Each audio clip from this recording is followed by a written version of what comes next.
6 Monday. We're going to dive right into it, man. NFL Combine, one of the biggest job interviews on the planet. So a lot of good stuff coming out the Combine, man, this past week. A lot of talk. Obviously, I think we kind of start off at the quarterback position. Everybody, all 32 teams are looking for that guy that can lead them to the promised land. You know, you look at the young quarterbacks in the league right now. You got the Patrick Mahomes. You got the Joe Burrows. I know your guy in there, Justin Herbert. You got a lot of guys that are leading these organizations each and every year. We're gonna sit here. We're gonna talk about it coming from the Combine. Quarterbacks. Our Indianapolis Colts sitting at 4 need a quarterback. A number of quarterbacks. I would say about 4 quarterbacks that people are talking about that could potentially go in the first round. You see here, for the people that can't see, you got Richardson out of Florida, you got Young out of Bama, Stroud from Ohio State, and Will Levis from Kentucky. From what you've seen, who do you think would be the first quarterback off the board? And do you think any one of these quarterbacks helped themselves at the Combine this past week? I think CJ Stroud put on the show. I think he got the best tape. You know, you put on his tape, and I saw him boots on the ground in the field in that Peach Bowl against Georgia. He was very, very impressive for Ohio State. That would still be my pick. If I had the number 1 pick, if I had my selection, if I'm the coach GM, and I could take any of these quarterbacks, I'm taking CJ Stroud, just based off of what I've seen from the tape. Now, if you ask who was the biggest winner of these quarterbacks from this Combine, it's AR-15. It's Richardson, no doubt, hands down. His production wasn't where I wanted to be. At the collegiate level, a lot of people were comparing him to Cam Newton and Lamar Jackson. You always got to compare guys to somebody. But Cam Newton and Lamar, they were super productive. Cam, Heisman winner, national champ at Auburn with not much help around him. Lamar Jackson, Heisman, and was a tremendous player at Louisville as well. AR-15 didn't have that production, but his measurables, his physique, 6'4", 244, and a 4.4, jumped to 40 vert. His videos coming out of him windmilling and doing all these things, freakishly athletic. Can he play quarterback at the next level will obviously be the question. But I think he helped himself, tremendously with what he did with he threw the ball as well. His measurables are unbelievable. Levis, live arm. Young, weighing in over 200 pounds. I think that was big for him as well. That was a big question mark with him. 5'10", I think 204 he weighed in at, didn't throw. Will throw at the Alabama Pro Day. But AR-15 helped himself the most, I would say, from these prospects. But I would still take CJ Stroud with that number 1 pick if I had it. I know you were boots on the ground out there in Indy. What's your thoughts on these top 4 prospects and what we saw in the field, and then kind of, I guess, what was going on behind the scenes as well with people talking? Yeah, man, I think you said it, man. Richardson, I think he helped himself out a tremendous amount just with the show he put on the field, But you talk about it, people talking about it. You always want to go back to the film, especially at that position. Obviously, the measurements, the 40 and all of those things are good, but you have to accompany that with the film. And to your point, I know a lot of people are saying CJ Stroud, Young, has the best film out there. But again, as a team, Young, they have some. As a team, you picking, you need help at that position. Who's available at that time when you pick? And like you said, Richardson, man, is he a guy that you can count on day one? I'm a big believer. We talked about it a lot where, you bring a young quarterback in certain situation where you can afford it and let him chill for a little bit. Obviously certain situations are different. Guy got to come in and got to start ASAP. Can Richardson be that guy for you? But I think with you got Chicago at 1. We're still trying to figure out, what they're going to do with that number 1 pick. That's the question. So that's the $1 million question right now. They putting out the smoke screens too. Ryan Poles, he coming out of the Combine, he said it's an over 50% chance. He told Albert Breer that they trade that number 1 pick. You think that's bullshit, or you think that I won't believe anything right now, especially leading up to the draft, man. If I'm a GM, I'm saying a bunch of different stuff to keep people on the edge of their seat. You know what I mean? Yeah. Just to see what people would throw at me to offer, whatever the case, for that first round pick. I see some truth to that. I think they have a very talented quarterback where they wouldn't have to sit at that number 1 pick and take a QB. Feel like they can trade some picks and get some get some work for that to put some guys around, some extra pieces on that team. So what would you do? What would you do? You knew I would trade the pick. Year? I would trade it. You good with Justin Fields? Yep, Justin Fields, man, and get some added pieces to that team, because I feel as though they do have some pieces to that team. You see what Fields was able to do on the field last year. You add some pieces around him, second year with the coaching staff. I think you could build some. So for me, I would trade the pick. Yeah, I'm right there with you, because I think even if you're able to stay in that top, 4 or 5, I think you can still get a blue chip pass rusher, and that's which way I would go. I feel like those are the toughest positions to get locked down in the league. Is obviously a blue chip at quarterback. I think Justin Fields, obviously he showed his dynamic ability with his legs.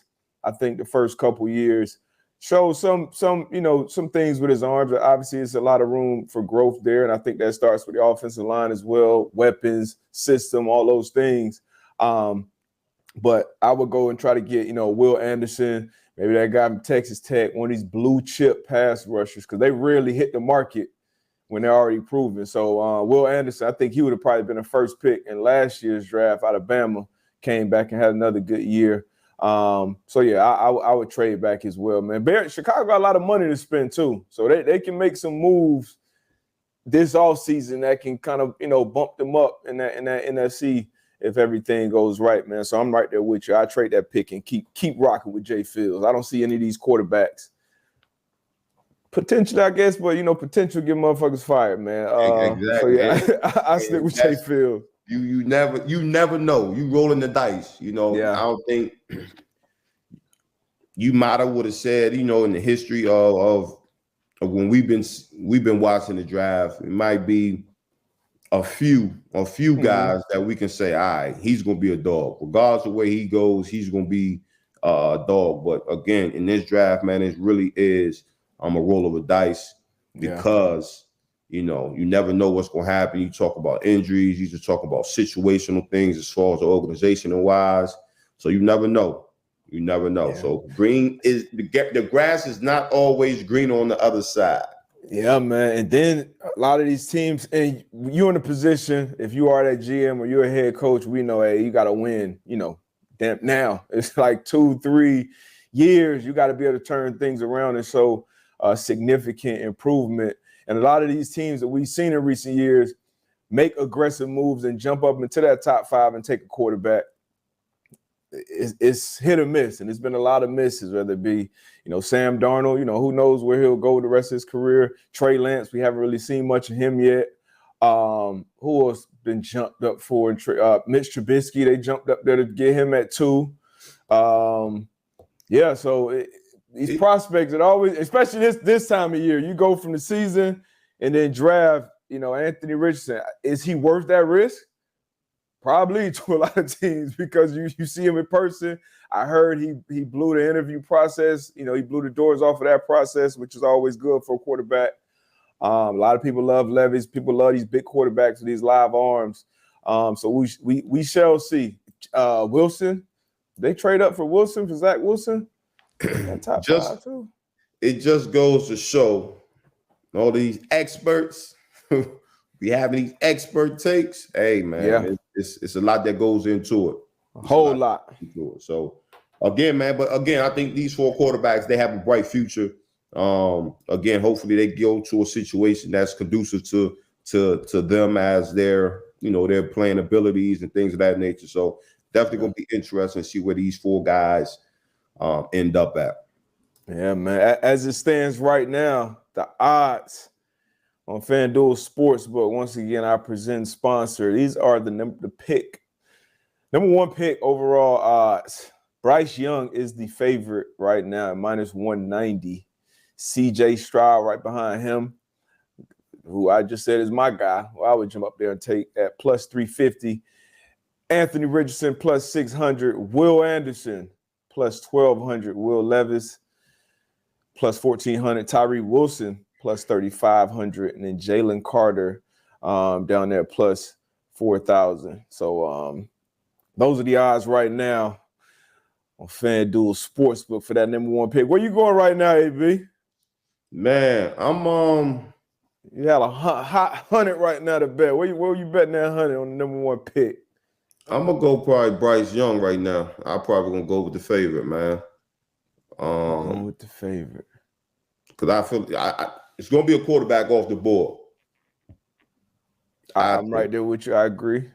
So I will probably go Bryce Young right now. I think this hype machine, man. I think Richardson gonna end up. And I think that's good value for my money too. Plus 600. You think Richardson can go one? I think he's gonna go one, man.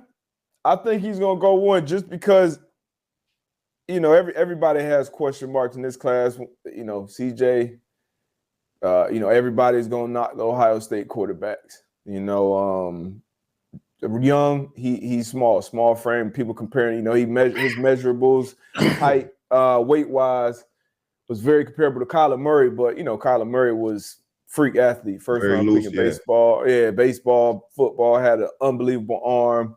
And he's been banged up, seemed like every year. So obviously not the biggest frame. And then Levis, I think he's a prospect where it's a lot of upside as well. But AR-15, I think when you see a guy like that, and I don't think we've ever seen these numbers across the board for a quarterback. 4'4", 40 inch. So, and if he throws the ball well, he's impressing in these meetings. I think somebody jumps up there and takes that risk at AR-15 at 1. So that's why I put my hot 100 on the FanDuel Sportsbook. Give me AR-15 at plus 600. I hear you. It's a lot. So again, I think it's going to be a new trend where I think teams at some point. Let me write that down. Teams at some point going to stop sending a lot of their front offices to the combine, because to your point, you say it's a lot of hype. You know what I'm saying? And and well deserved, because he did well for himself at the combine. But again, I think a lot of just hearing a lot of people talk, like you have to watch the film. And I think the only knock on AR-15 is just the amount of snaps that he's taken. So I definitely think somebody gonna take a risk, but at number one, I don't see that one. I think I think Josh Allen, his development, his success, and people always just talk to Josh Allen and don't talk about the other things. We always talk about it, the coaching staff. We saw Brian Daboll, Coach of the Year this year. He had a lot to do with Allen's development. Bringing a guy like Stephon Diggs over and other weapons around that, but definitely that number one guy obviously had a huge impact on Josh Allen's ascension as well. So I think Allen's play and ascension will help Richardson. I think even Daniel Jones, a guy like that, who obviously I think is still a lot of room for improvement there, but his ability to use his legs, he can make the throws, has a strong arm. Neither one of those guys I don't think was great or very productive on the college level, but coaches saw something in them that said, hey, we could take these guys at the top of the draft and make them into better players. And I think that'll help with Anthony Richardson as well. So, but yeah, we gonna see, man. This is that time of the year where everybody had their opinion, but plus 600, I go there. Bryce Young, he was the kind of lock at number one for a while. And I think he helped himself at weighing in at over 200. He probably had 2 gallons of water in his belly when he was out there. But good on him. You know that was the go-to. Hey man, get you drink you a gallon of water, man, before you get on that scale. Get you about what? Or two. Hell yeah. What you want to jump to next, man? Well,